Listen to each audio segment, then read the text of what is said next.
Good old 308.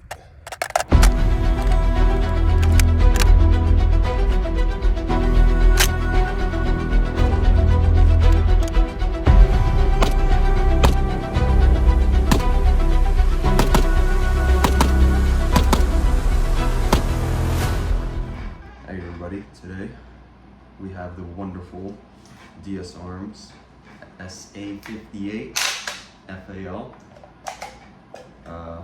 We're gonna do a little review on it. So as you guys can see, this is not an all original FN FAL. Unfortunately, those FN FALs are kind of hard to come by. They're in parts kit sometimes, but right now, the best product you can get for an FAL or 308 platform would be DSARMS FAL. Hence, they're the only ones who actually own the blueprints for the original design of the FN FAL. So with that being said, this is as close as we can get for now without spending a ridiculous amount of money on, but still have that full experience of a FAL. Starting with the specs, we have a 16-inch chrome line barrel, Belgian style flash hider,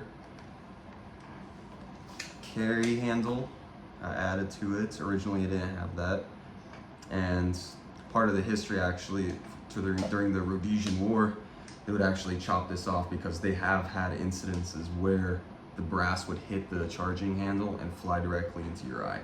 So keep that noted, but I still added to it. I think it's such a good addition.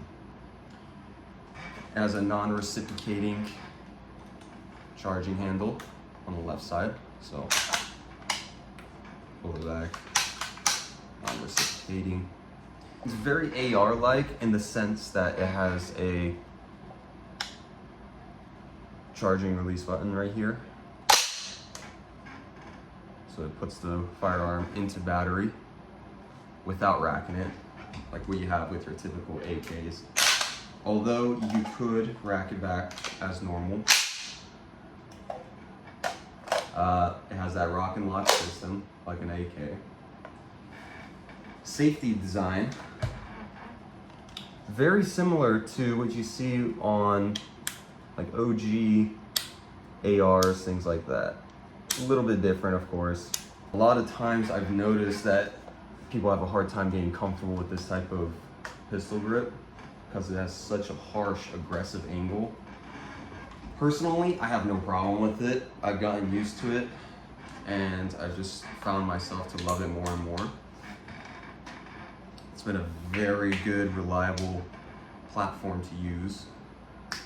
Talking about the furniture on this, synthetic polymer, same thing with the handguard here.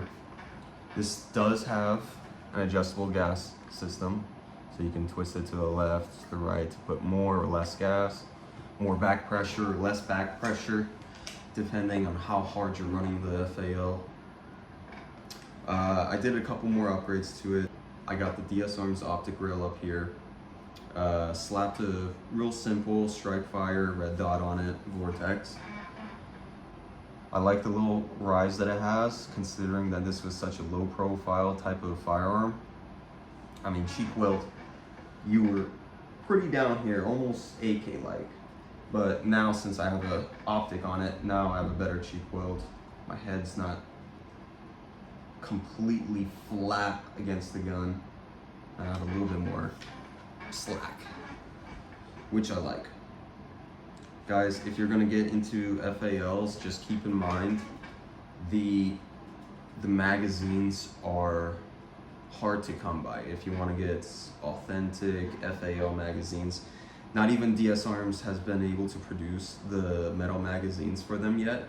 They did do a couple batches in the past, but they've had a couple issues with them, so they completely shut down their metal mag stocks. They completely shut down the production for those. Not sure when they're gonna start pumping them out, which would be nice to have, Because paying what? I paid $230 something for 4 or 5 metal mags, surplus mags. And I think that's just ridiculous to pay for box magazines, especially for a Cold War era firearm. So DSARMS, definitely produce these guys for us, please. It's gonna help us out a lot. With that being said, I want to kind of go over the trigger. It's definitely not a ALG or anything nice to where there's less resistance. This thing is a military factory trigger. It feels like it. So I'm pulling, keep pulling, 5 pounds, 6 pounds, 7 pounds, 8 pounds. It legit feels like 8 to 9 pounds. And now for the reset, very short, very short. It's actually not too bad. Reset is actually pretty good. Again, yeah. Very heavy trigger, very heavy trigger. These things will eat brass like crazy. I've adjusted the gas system in this thing multiple times and it doesn't really change the shavings, the brass shavings in the firearm. It ejects pretty hard, tears through the brass. It is what it is. I do run, talking about my kit right now, I do run a Rhodesian style lightweight chest rig.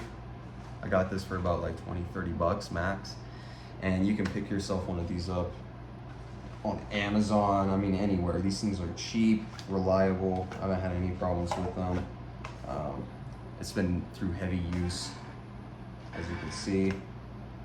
But I have my radio pouch here. You can fit either pistol mags. I have a distraction flashbang there on the side as well. It's a very lightweight, easy rig. You can fit 4 mags on here plus 1 in your firearm as well. But yeah, it's a very simple kit. I do have a plate carrier for it as well, but I always find myself going to a lighter rig. Considering the weight on this firearm is about 8 to 9 pounds unloaded. So with loaded 308 plus whatever you have loaded up here as well, you gotta take weight into consideration. I have ran and done drills with the plate carrier and stuff. Brutal, very brutal, especially in the heat. That's definitely a test for endurance. But overall, I think the DSA SA58 here is a very flawless gun. I will have to admit, when I first bought it, the break-in period was kind of rough. I constantly were getting malfunctions, feeding issues, just general things like that. I never got double feeding, thank God. But just like very light malfunctions on it. Now going to the history of this firearm, this was used in the Bush War, Rhodesian War, especially. That's what it's really well known for.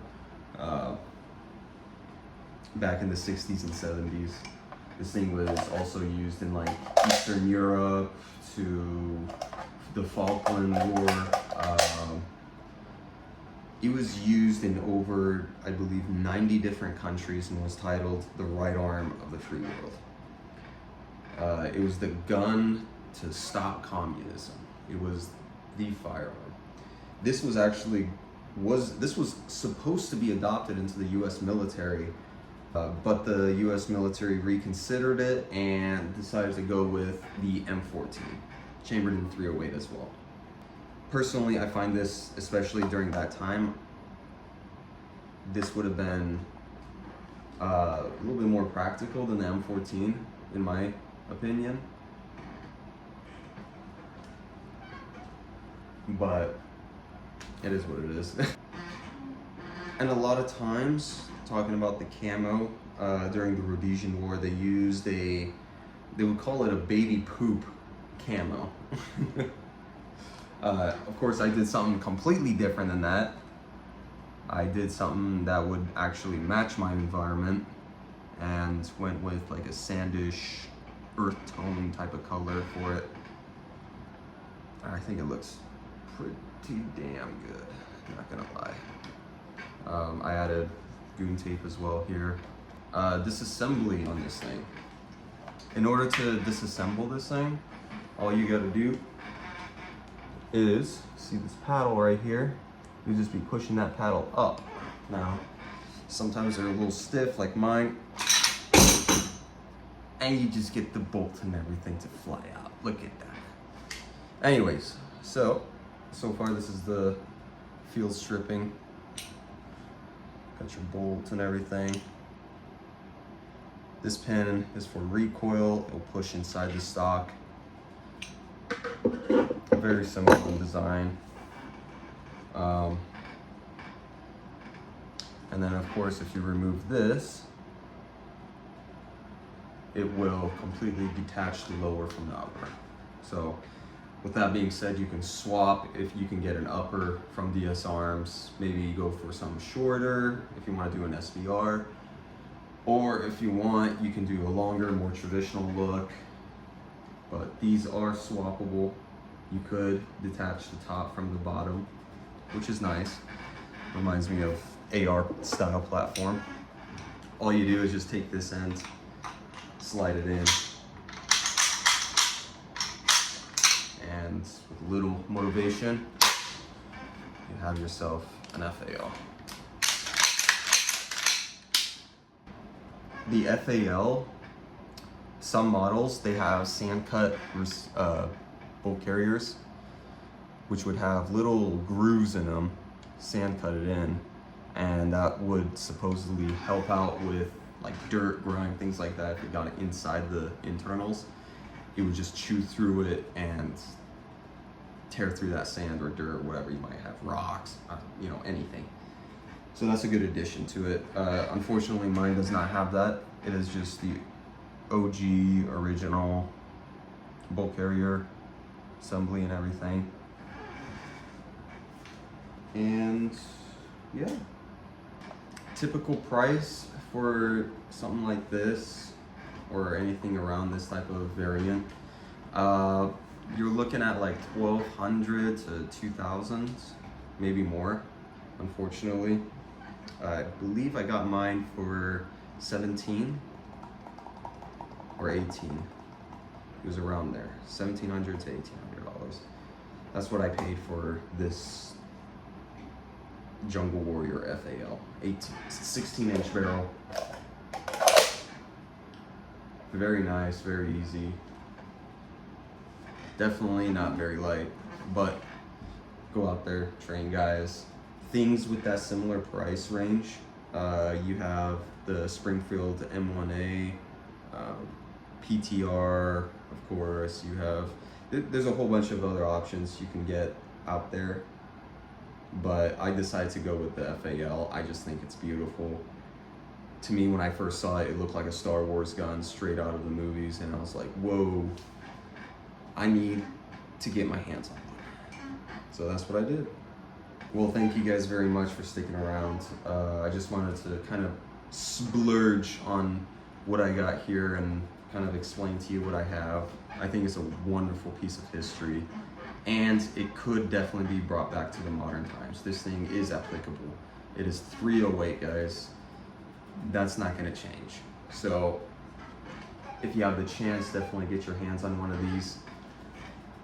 And of course, and as always, like, comment, subscribe, share, do all those wonderful things, guys. It'll help out this channel. And I will see you in the next video. Take care.